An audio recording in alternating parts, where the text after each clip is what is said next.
Good morning YouTubians, it's Kermit's Ghost, and today I'm reviewing number 14 on the cult movie poster. It's from 1973 and directed by Robin Hardy, and it is none other than The Wicker Man, the horror mystery thriller. Let's put it on, get a cup of tea going and see what it's all about. Mighty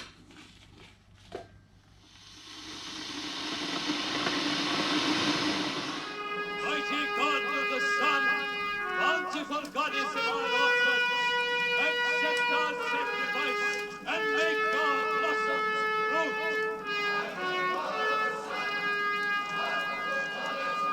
Hear ye the words of the Lord. Awake ye heathens, and howl. It is the Lord who hath laid waste your orchards.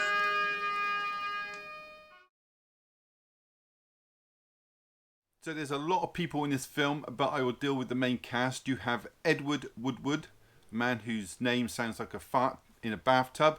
His words, not mine. He plays Sergeant Howie.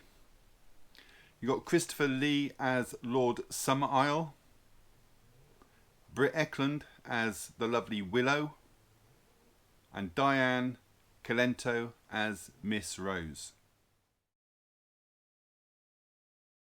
So the film opens up with Sergeant Howie. He is a deeply religious police officer, and the actual opening scene is he's in a church giving a bit of a sermon, so we know he's religious. Anyway, we find out that he has sent a letter that there is a missing girl on one of the Scottish Isles. So he goes there in like a small police plane, one of those that lands on the water, and he arrives at this island, and the locals are a bit dubious about him in amongst their kind because they don't like outsiders, they don't trust them, and they keep saying that you have to have permission to come to the island from Lord Summerisle. We get to him a little bit later. Anyway, here he gets onto the island eventually, and none of the locals seem to know what he's talking about this missing girl. He shows them a picture, and they're all saying no, she's not missing. In fact, she doesn't even exist. So a little bit later on in the day, after getting nowhere, he decides he's going to stay at the local pub. And this film is actually more of a musical. I mean, 20 minutes in and they've had 3 songs. He goes for a walk, and whilst on this walk, crazy things are happening. There's like an orgy in a field. There's a naked woman crying, sitting on a tombstone. Things are not quite as they seem on Summerisle. Well, we know the missing girl is called Rowan, and Sergeant Howie has a photograph of her, and he's been asking people everywhere if they've seen her at the harbour when he arrived, in local shops, and at the pub where he's been staying. Well, to no avail. So he goes to the local school the next day to speak to the schoolmistress, and there's a small class of people. He asks to see the register, and she says no, you need permission from Lord Summerisle, which he completely ignores and takes a look anyway, and he realises that not only is her name in there, but there's a desk that is vacant in the classroom of these girls, and he knows that must have been Rowan's. So there's a bit of a breakthrough, and he knows that she exists and lived on the island. Well, things are very odd on this island. For example, he goes to the local chemist, and there's like a jar of foreskins and snake oil and brains and hearts and like a conjoined piglet. And it's just something is off all over. Well, a few songs later, we have the naked scene with Britt Eklund. She is cavorting in her room, sending out signals, because she's the landlord's daughter, and we've had a song all about that.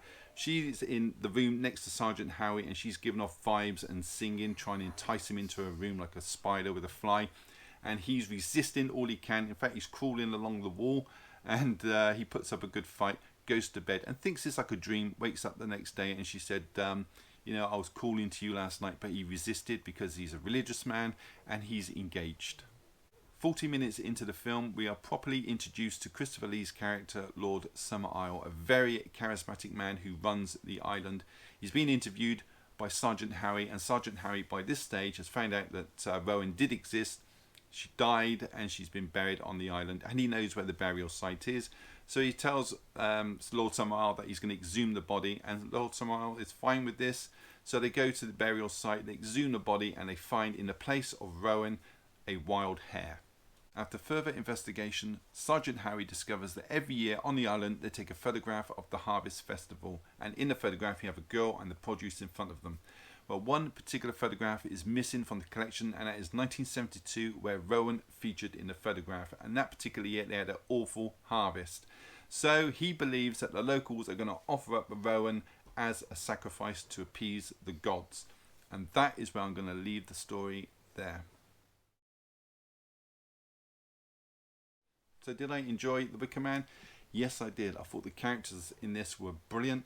So well cast. The story, my God, it's odd. That final image of the scene, I've seen it before I actually watched the film. I've seen that image a dozen times. But when you build up to it like they did, very, very good. Should have been a musical. There's at least 10 songs in this. Not sure why they didn't class it as a musical. I watched the final cut. If you watch the extras on this as well, they show you the restoration period, what the picture was like before and after. Did a brilliant job. I would rate this film 9 out of 10. So do you agree with my score or not? Leave a comment down below. Have you seen the film?